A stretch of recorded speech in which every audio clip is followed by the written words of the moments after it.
Hey everybody, my name is Alamander. I am a Swain one trick on North America, and I am pretty active in the Swain mains community. And I wanted to tackle this idea that Rod of Ages outscales Protobelt.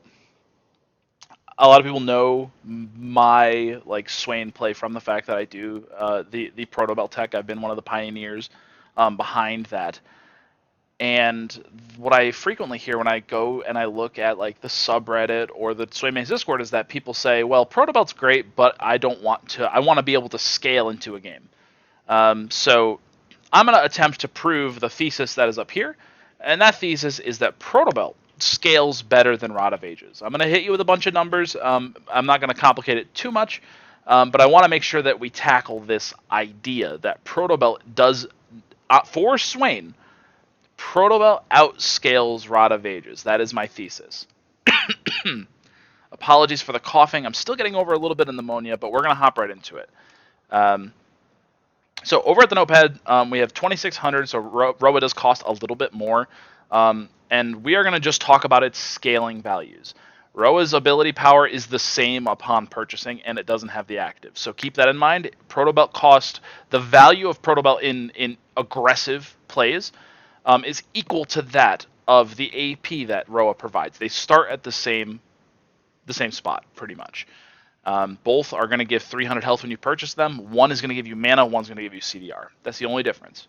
But we're going to compare Protobelt to a full stack RoA because everybody talks about this, this outscaling issue. There's also the Eternity passive. Not going to tackle that too much. Basically, Swain's Q is not as low of a cooldown anymore ever since the mini rework, which meant the Eternity passive values are significantly less. You don't use that as much. His highest mana cost ability is 130. That's a max rank W, and that's going to only give him back 26 health. So Eternity is going to give him at most probably about 60 health. Nothing to sneeze at.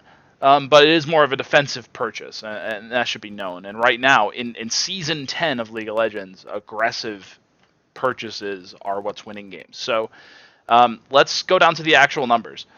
So this is the RoA full stack. This is Protobelt on purchase. So I'm comparing a scenario where a level 7 Swain is either handed a 10 stack RoA, that's not going to happen ever in a game, by the way, or is handed a Protobelt. I'm not even counting the fact that Protobelt's cheaper. Let's go to the numbers. So 40 ability power is the difference. 40 AP and 200 health.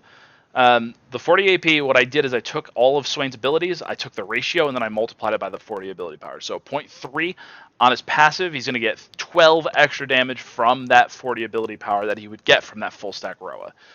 So basically, a full stack RoA is going to be giving 102 to 124 damage. The reason that it is a spectrum is because the low end is a single bolt of Death's Hand, and the higher end is how much damage you would get on a 5 bolt Death's Hand.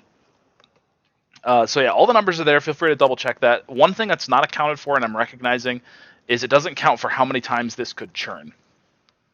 You could get an extra 6 damage per second for the entire duration of Demonic Ascension. Which that's gonna skew the number slightly in favor of RoA. But basically, the full combo damage addition you get with a RoA, in comparison to a Protobelt, is 102 bonus damage to 124 bonus damage. That's it.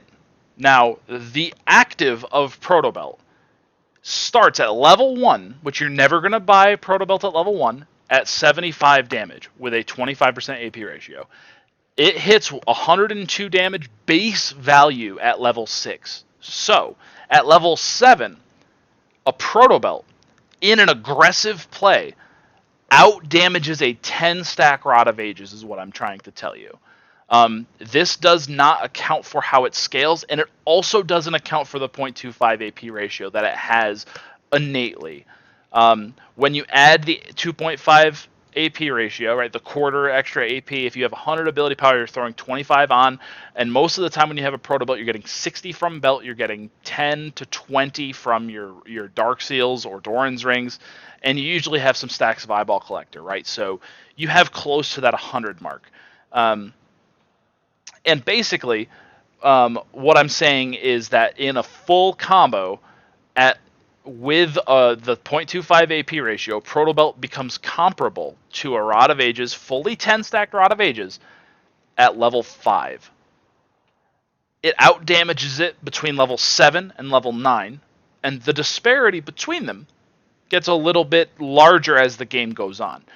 Because again, Protobelt goes up to 150 base, which is significantly more than a 102 to 124. Now, this only accounts for one rotation of spells, and it also assumes that you hit everything.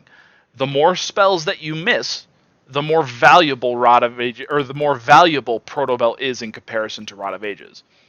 It also assumes that the break-even point for late game RoA with 10 stack means that you have to hit 3 5-stack death hands, so full death hands in a fight, for you to out-damage the single target burst that's provided with Protobelt.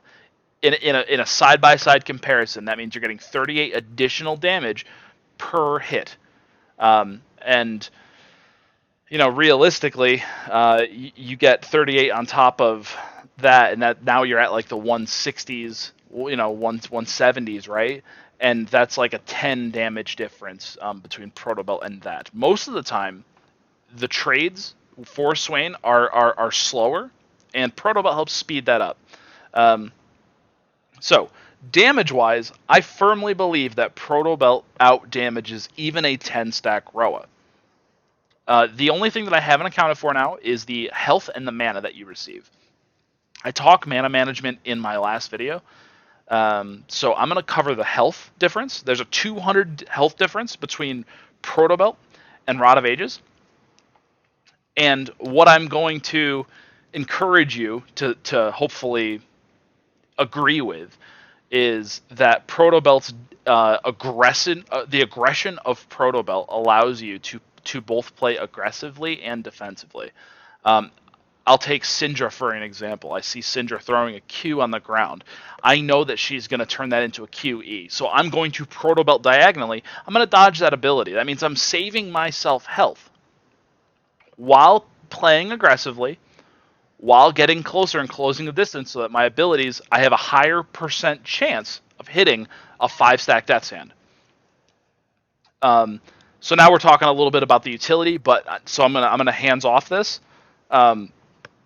And basically, this was my attempt at proving mathematically that my thesis of Protobelt scaling better than Rod of Ages is in fact true numerically. Again, it would be different if Swain's ratios were way higher, but we're usually running like penetration and stuff like that too. So Protobelt has a million utility uses, and it's got a way better build path, and it's cheaper, and all of this. And you don't have to wait 10 minutes for those stats. But I wanted to compare best case scenario, because scaling does seem like a concern for a lot of people when I'm like, hey, try that Protobelt, and they're like, haha, I want to scale. So that is my thesis. If you guys are looking for any Swain gameplay, I am AlamanderTV on Twitch, so Twitch TV/AlamanderTV.